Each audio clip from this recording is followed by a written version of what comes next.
News 18 Kannada Kannada ಭಾಷೆ, ನೆಲ, ಜಲ, ಸಂಸ್ಕೃತಿ, ಪರಂಪರೆಯ ಪರವಾಗಿ ಮತ್ತು ರಾಜ್ಯದ ಜನರ ಆಶೋತ್ತರಗಳ ಪರವಾಗಿ ಧ್ವನಿ ಎತ್ತುತ್ತಲೇ ಬಂದಿರುವ ಕನ್ನಡಿಗರ ಹೆಮ್ಮೆಯ ಸುದ್ದಿವಾಹಿನಿ.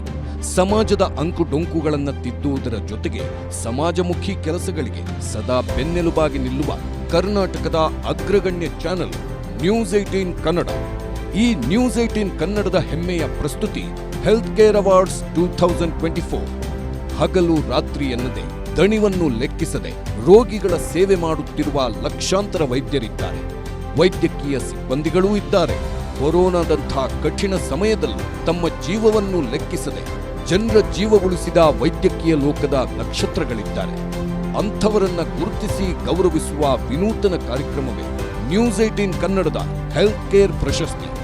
ಅಖಿಲ ಭಾರತೀಯ ಖಾಸಗಿ ಆಸ್ಪತ್ರೆಗಳು ಮತ್ತು ನರ್ಸಿಂಗ್ ಹೋಮ್ಸ್ ಅಸೋಸಿಯೇಷನ್ ಅಧ್ಯಕ್ಷ ಡಾಕ್ಟರ್ ಪ್ರಸನ್ನ ನೇತೃತ್ವದಲ್ಲಿ ಡಾಕ್ಟರ್ ಗೋವಿಂದಯ್ಯ ಯತೀಶ್, ಖಾಸಗಿ ಆಸ್ಪತ್ರೆಗಳು ಮತ್ತು ನರ್ಸಿಂಗ್ ಹೋಮ್ಸ್ ಅಸೋಸಿಯೇಷನ್ನ ಕರ್ನಾಟಕ ರಾಜ್ಯದ ಅಧ್ಯಕ್ಷ TP Satish, network 18 group editorial adviser south ಮತ್ತು ನ್ಯೂಸ್ 18 ಕನ್ನಡದ ಸಂಪಾದಕರಾದ ಹರಿಪ್ರಸಾದ್ ಇವರನ್ನೊಳಗೊಂಡ ಆಯ್ಕೆ ಸಮಿತಿ ವೈದ್ಯಕೀಯ ಲೋಕದ ಸಹಸ್ರಾರು ನಕ್ಷತ್ರಗಳ ಪೈಕಿ ಕೆಲವರನ್ನ ಹಿಕ್ಕಿ ತೆಗೆದಿದ್ದು ಅವರನ್ನೀಗ ಗೌರವಿಸುವ ಸೌಭಾಗ್ಯ ಇದೀಗ ನಮ್ಮದಾಗಿದೆ.